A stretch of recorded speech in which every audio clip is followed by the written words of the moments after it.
الله تبارك وتعالى في القرآن المجيد والفرقان الحميد. أعوذ بالله السميع العليم من الشيطان الرجيم من همزه ونفخه ونفسه. بسم الله الرحمن الرحيم. يا أيها الناس إنا خلقناكم من ذكر أو أنثى وجعلناكم شعوبا وقبائل لتعارفوا إن أكرمكم عند الله أتقاكم. وقال النبي صلى الله عليه وسلم إن الله يقول أيها الناس إنا خلقناكم من ذكر وأنثى وجعلناكم شعوبا وقبائل لتعارفوا إن أكرمكم عند الله أتقاكم. فليس لعربي على عجمي فضل ولا لعجمي على عربي فضل ولا لأبيض على أسود ولا لأسود على أبيض فضل إلا بالتقوى أو كما قال عليه الصلاة والسلام.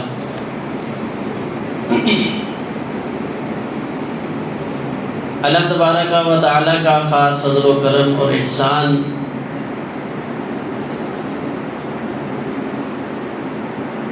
کہ آج امت مسلمہ کا سب سے بڑا اجتماع اور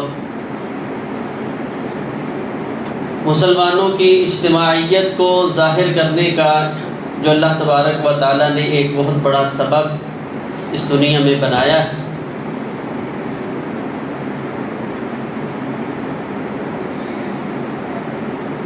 کہ اللہ کے بندے اللہ تبارک و تعالیٰ کے سامنے میدان عرفات کے اندر گڑ گڑا رہے، التجا فرما رہے،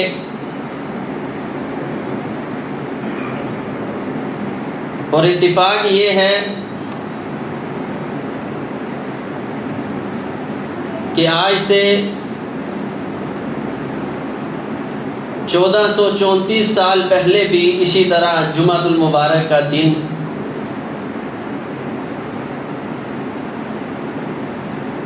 اور محبوب کائنات جناب محمد رسول اللہ صلی اللہ علیہ وسلم اس دنیا کے نفوس قدسیہ کو لے کر اسی میدان کے اندر جمع تھے،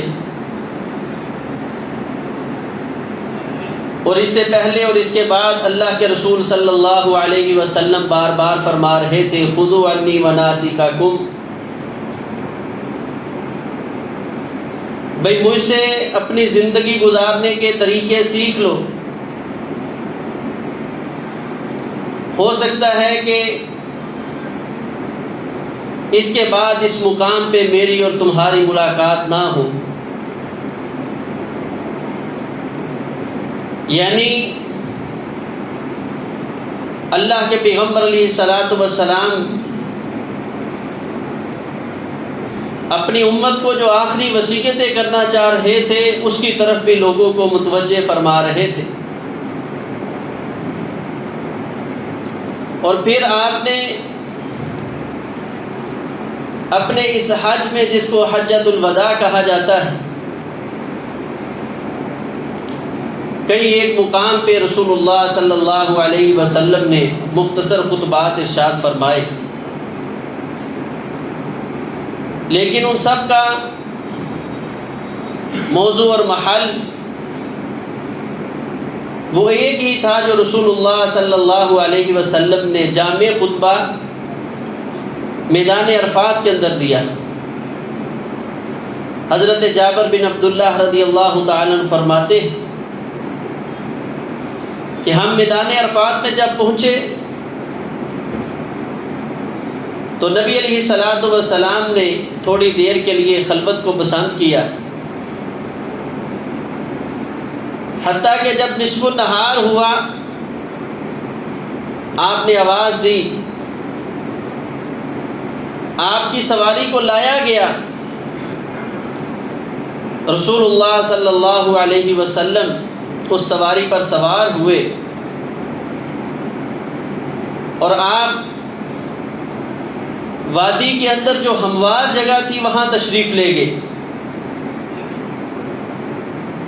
تاکہ لوگ سکون کے ساتھ نبی کریم صلی اللہ علیہ وسلم کی جو نصیحتیں ہیں، جو باتیں ہیں، اس کو سماعت فرما لیں۔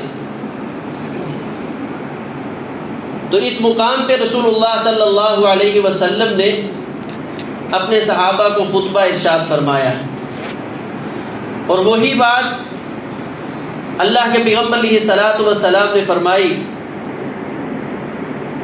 ایھا الناس اسمعوا قولی، اے لوگوں میری بات توجہ کے ساتھ سن لو، فإنی لا ارانی بعدکم، مجھے ایسے لگ رہا ہے کہ میں آج کے بعد تمہیں جو ہے نہیں دیکھوں گا، یعنی اس مقام پہ میری اور آپ کی ملاقات نہیں ہوگی۔ اور یہ ایسے الفاظ تھے کہ صحابہ بیان کرتے ہیں کہ نبی علیہ الصلوۃ والسلام کی زندگی میں ہی اور اس حج کے فوراً بعد ہی اس حج کا نام حجۃ الوداع پڑ گیا تھا کہ آخری حج ہے۔ اتنے صریح الفاظ میں اللہ کے پیغمبر علیہ السلام اپنی جدائی کا، اس دار فانی سے کوچ کرنے کا اشارہ دے رہے تھے۔ آج ہمیں بھی سب سے پہلی یہ نبی علیہ الصلوۃ والسلام کی نصیحت،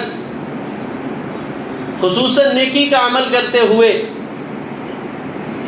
کہ ہم یہ عمل اپنی زندگی کا آخری عمل سمجھ کر کریں، اور اس عمل کے بعد موت آ جائے تو میرا اخلاص، للہیت، تقوی، اللہ کے ساتھ تعلق اتنا مضبوط ہو کہ یہی میرا عمل مجھے جنت میں لے جانے کے لیے کافی ہو جائے۔ یہ سوچ اور فکر پیدا کر کے، جب انسان کو یہ سوچ اور فکر ہو کہ یہ میرا سفر آخرت اس کی ٹکٹ ہے، تو اس میں ریاکاری کہاں سے آئے گی، نمود و نمائش کہاں سے آئے گی، وہاں کسی کو حقیر کرنے کے لیے وہ عمل کب کیا جائے گا؟ اس عمل میں اللہ تبارک و تعالیٰ کے سامنے گڑ گڑانا، عاجزی اور انکساری کرنا، قبولیت کے لیے تڑپنا کتنا زیادہ ہو جائے گا۔ رسول اللہ صلی اللہ علیہ وسلم نے اس موقع پر سب سے پہلی یہی بات سمجھائی کہ اگر ہم اپنی زندگی کا اچھا یا برا عمل، جس کام کی طرف ہم قدم بڑھا رہے ہیں، ہمارے ذہن میں یہ تصور پیدا ہو جائے یہ آخری عمل ہے، تو اللہ کی نافرمانی کرتے ہوئے قدم تھم جائیں گے، اور اللہ کی عبادت کے اندر یہ قدم شوق سے روز بروز بڑھتے جائیں گے۔ اس لیے اپنی موت کو یاد کرنا، جس کو نبی علیہ الصلوۃ والسلام نے یوں بیان کیا، اکثروا ذکر ہادم اللذات، فرمایا لذتوں کو توڑ دینے والی کا ذکر اپنی مجلسوں میں کثرت سے کیا کرو۔ آج کیا وجہ ہے ہمارے دلوں سے تقوی، خشیت، للہیت، اللہ کی رضا کیوں ختم ہو گئی؟ نبی علیہ الصلوۃ والسلام نے فرمایا تھا ایاکم والضحک، اے کائنات کے لوگوں زیادہ ہنسنا بند کر دو۔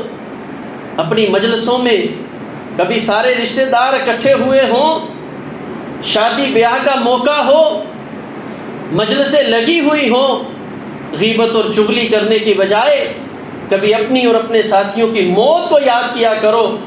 فرمایا فإن کثرۃ الضحک تمیت القلوب، بہت زیادہ ہنسنا یہ دلوں کو مردہ کر دیتا ہے۔ آج ہماری مجلسوں میں سوائے خوش گپیوں بھی اور کیا رہ گیا ہے؟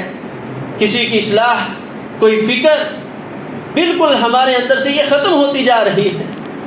تو رسول اللہ صلی اللہ علیہ وسلم نے اس قدر حسین اس منظر میں، اس کائنات کے نبی جو صحابہ کو اپنی جانوں سے زیادہ پیارے تھے، جس نبی کی جدائی صحابہ کبھی برداشت نہیں کر پا رہے تھے، ایک لمحے کے لیے آقا آنکھوں سے اوجھل ہو جاتے، صحابہ تڑپ جاتے کہ اللہ کے پیغمبر علیہ السلام کو کوئی اذیت نہ دے گیا ہو، تو وہ صحابہ نبی کریم صلی اللہ علیہ وسلم کی زبان سے اس دنیا کی جدائی کا پیغام سن رہے ہیں. کس لیے؟ اپنی اصلاح کے لیے. اور نبی علیہ الصلوۃ والسلام یہ پیغام سنا رہے ہیں لوگوں کی اصلاح کے لیے. تو نبی علیہ الصلوۃ والسلام نے اس کے بعد فرمایا اللہ تبارک و تعالی نے جو پیغام دیا ہے، آج عملی طور پر وہ نقشہ ہم نے اللہ کے سامنے پیش کر دیا. ایھا الناس یقول اللہ تعالی انا خلقناکم من ذکر او انثی انا خلقناکم من ذکر و انثی وجعلناکم شعوبا وقبائل لتعارفوا. اللہ تبارک و تعالی نے یہ پیغام دیا ہے کہ میں نے ایک مرد اور عورت سے تمہیں پیدا کیا ہے. وجعلناکم شعوبا وقبائل، اور اس میں کچھ تمہارے قبیلے کچھ خاندان بنا دیے. لتعارفوا، تاکہ تمہارا آپس میں تعارف رہے. یہ فلاں فلاں کا رشتہ دار ہے، فلاں فلاں کا عزیز ہے، اس کی اس کے باپ کے ساتھ رشتہ داری ہے. اور نبی علیہ الصلوۃ والسلام کا ارشاد ہے، آپ نے فرمایا اپنے نسب کو یاد رکھا کرو، کیونکہ نسب جو ہے یہ محبت بڑھانے کا ایک بہترین طریقہ ہے. پتہ چل جائے یہ میرے باپ کا رشتہ دار ہے، یہ میری ماں کا رشتہ دار ہے، بندے کو اس کے ساتھ ایک انوسیت محبت پیدا ہو جاتی ہے. اور اس کے ساتھ فرمایا اللہ تبارک و تعالیٰ نے یہ رشتہ داریاں، یہ تعلق یہ کسی بنیاد پہ نہیں بنائے. ان اکرمکم عند اللہ اتقاکم، اللہ کے ہاں وہی معزز ہے جو زیادہ تقوی والا ہے.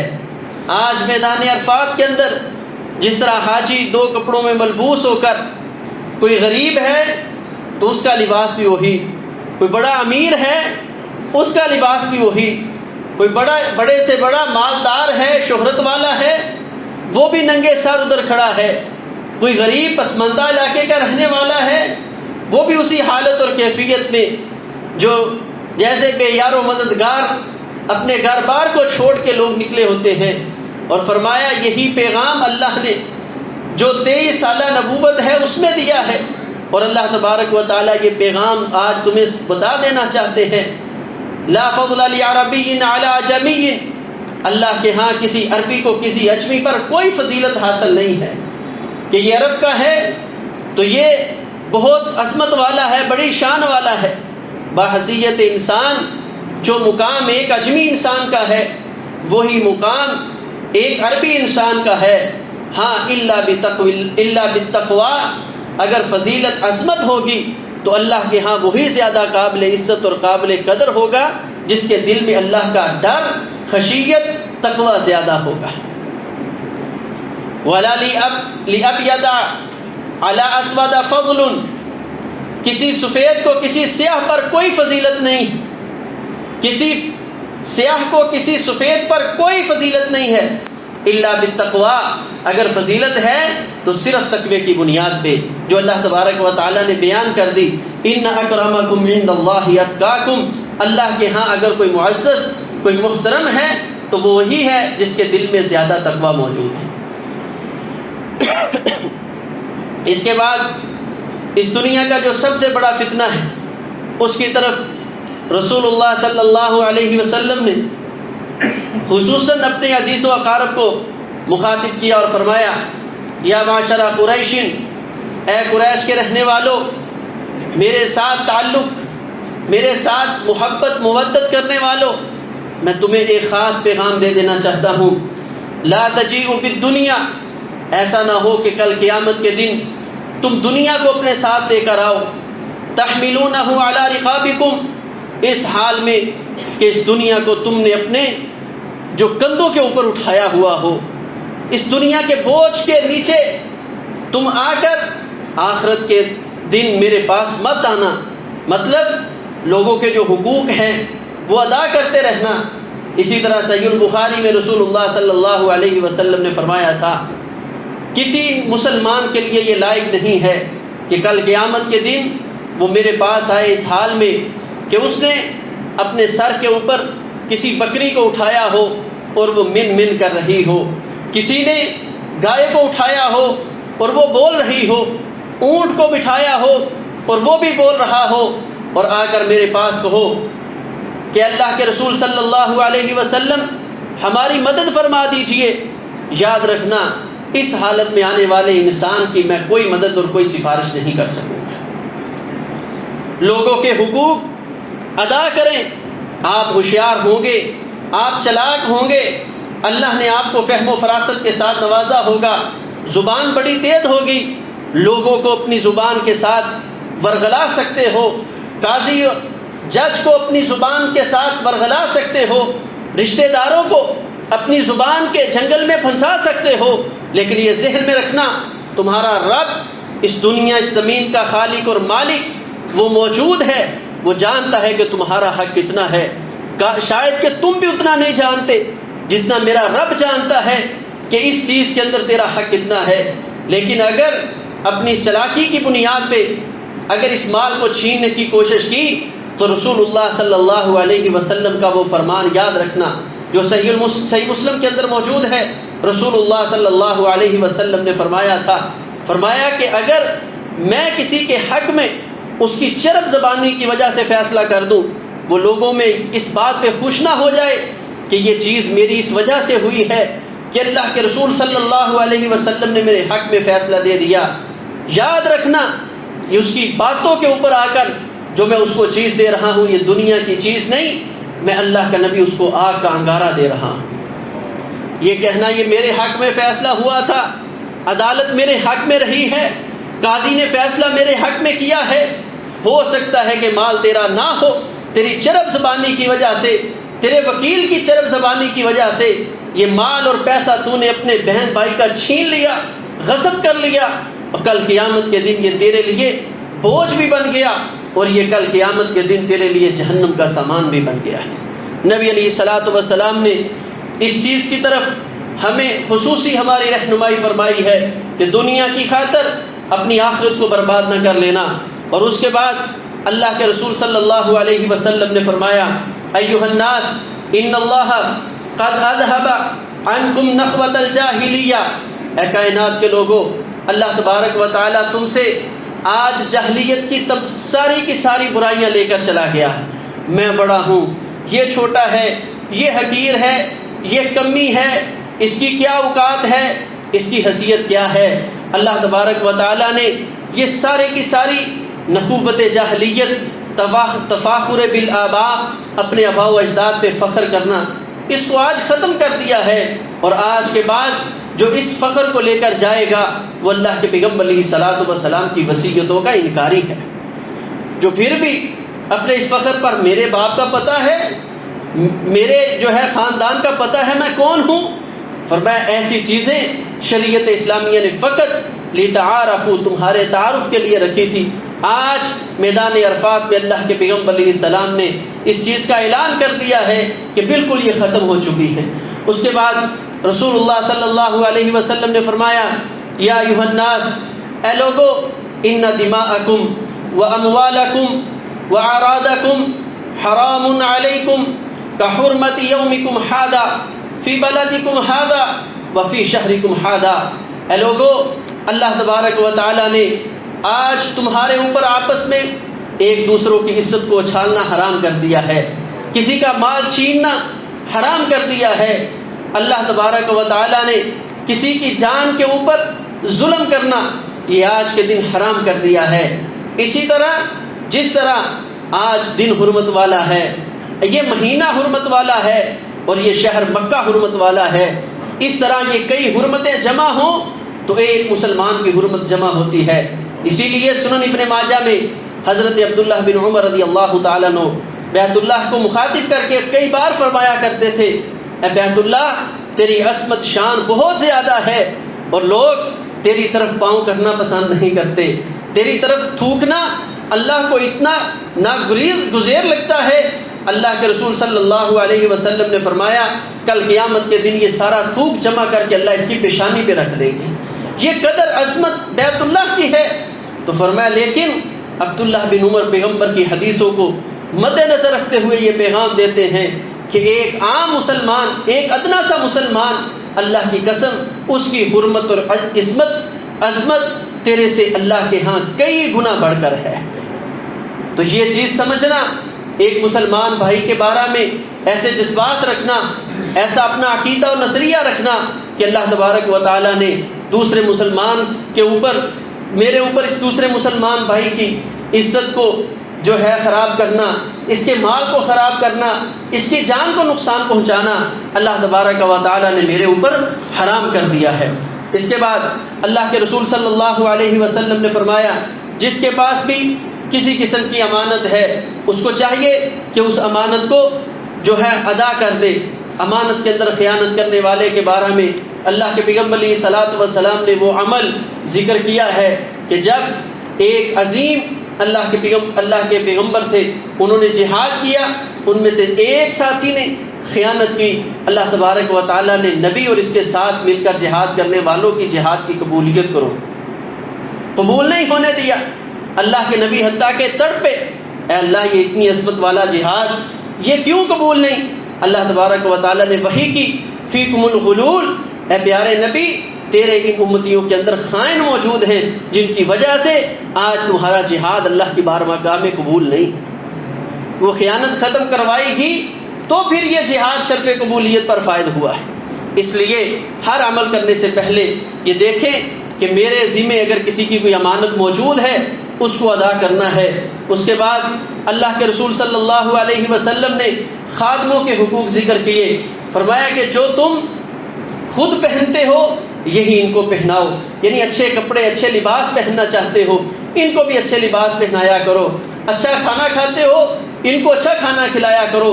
رسول اللہ صلی اللہ علیہ وسلم نے فرمایا جب کوئی تمہارے لیے کھانا تیار کرے خادم ملازم تو فرمایا اس کا ہاتھ پکڑ کر اپنے ساتھ دسترخوان میں بٹھا لیا کرو۔ کیوں؟ یہ اللہ کے ہاں فضیلت اور عظمت نہیں ہے کہ تیرے پاس مال بڑا ہے، عہدہ بڑا ہے، اللہ کے ہاں تقوی والا کون کتنا ہے، عظمت عزت اسی بات کی ہے۔ فرمایا ہاتھ پکڑ کے اس کو اپنے ساتھ دسترخوان پہ بٹھا لیا کرو۔ اگر وہ انکار کرتا ہے، آپ کا جو حیا کرتا ہے تو فرمایا پھر اس کو اپنے سالن میں سے اپنے کھانے میں سے کچھ نہ کچھ ضرور دیا کرو۔ یہ تعلیم اللہ کے رسول صلی اللہ علیہ وسلم نے ہمیں دی ہے۔ تو آیا کیا آج ہم یہ کام کرنا پسند کرتے ہیں؟ ایسی چیزوں کی طرف ہماری نظر ہوتی ہے؟ بالکل نہیں، توجہ کرنی چاہیے۔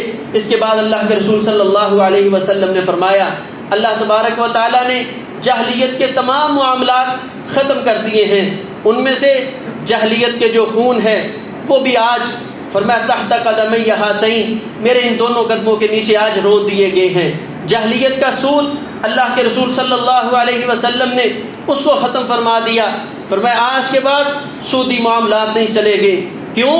کیونکہ یہ سود کے معاملات اللہ تعالیٰ فرماتے فَإِن لَمْ تَفْعَلُوا فَأْذَنُوا بِحَرْبٍ مِّنَ اللَّهِ وَرَسُولِهِ، اگر تم سودی معاملات سے باز نہیں آتے تو پھر اللہ اور اس کے رسول کے ساتھ جنگ کرنے کے لیے تیار ہو جاؤ۔ اس سود کا تم اسلحہ خرید کر اللہ کے سامنے جہاد قتال کرنے کے لیے آ جاؤ، اللہ تمہارے ساتھ اعلان جنگ کرتا ہے۔ اس لیے سود کا انکار کرنا ہے۔ اس کے بعد اللہ تبارک و تعالیٰ نے جو وصیت کے معاملات ذکر کیے، فرمایا ان اللہ اعطى كل ذي حق حقا، اللہ تبارک و تعالیٰ نے ہر حق والے کو اس کا حق دے دیا ہے۔ فلا وصیت لوارث، اب کوئی شخص اللہ سے بڑھ کر اپنے آپ کو جو ہے بڑا سمجھنے کی کوشش مت کرے۔ کسی وارث کے لیے اب کوئی وصیت نہیں ہے، شریعت اسلامیہ نے اس کو حرام قرار دے دیا ہے۔ اب آپ کسی وارث کو اپنی طرف سے میرا ایک بیٹا وہ بہت میری خدمت کرنے والا ہے تو میں اپنی طرف سے جی اتنی وصیت اس کو کرتا ہوں۔ اللہ خوب جانتے تھے لا تدرون ایہم اقرب لکم نفع، تمہیں نہیں پتا کہ اس سے تمہیں کتنا فائدہ ہوگا، اللہ خوب جانتے تھے، اور اللہ نے اس تمہارے نفع کو مد نظر رکھتے ہوئے ہر وارث کا حق مقرر کر دیا ہے۔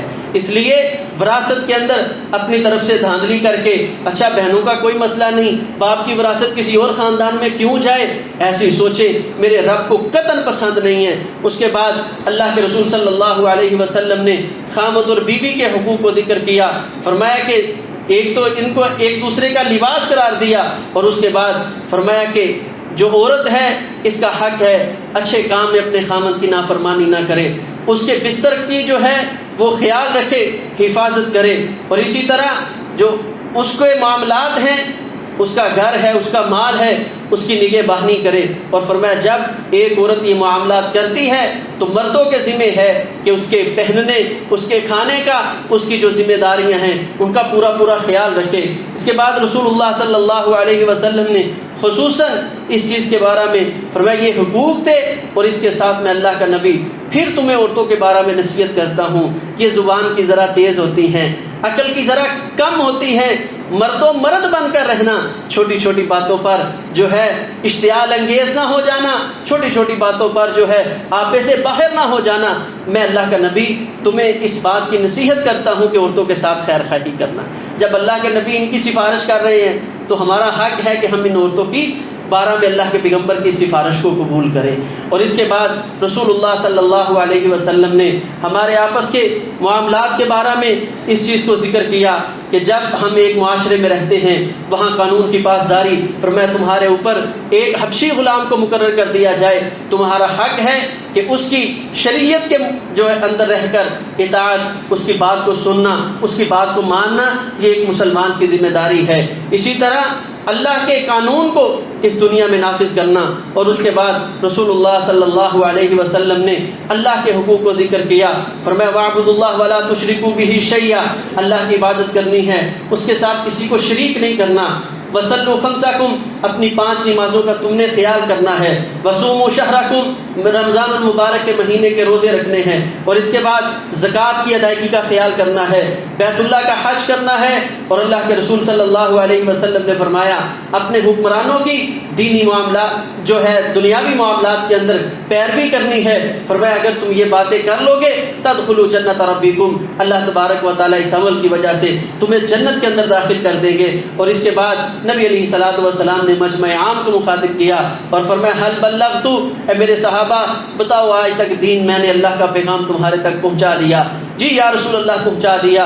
اذیتیں، تکلیفیں، ہجرتیں، اللہ کے راستے میں جو ہے مصائب کو برداشت کرنے کے بعد، بھوک اور پیاس کو برداشت کرنے کے بعد ایک ایک اللہ کا پیغام اس امت تک پہنچا دیا۔ فرمایا پھر آج میں اللہ کا پیغمبر تمہیں کہتا ہوں فَلْيُبَلِّغِ الشَّاهِدُ الْغَائِبُ، جو آج ادھر موجود ہے، جس کے پاس یہ پیغام پہنچتا جا رہا ہے وہ اپنے دوسرے تک یہ پیغام پہنچاتا جائے۔ اللہ کے پیغمبر علیہ السلام نے یہ ہر امتی کی ذمہ داری لگائی ہے، اس لیے دین کا علم حاصل کرنا اور اس کے بعد اس علم کو لوگوں تک پہنچانا، یہ اللہ کے پیغمبر علیہ السلام کی ہمیں آخری نصیحتوں میں یہ چیز شامل ہے۔ اللہ تبارک و تعالی ہمیں ان باتوں پر عمل کرنے کی توفیق عطا فرمائے۔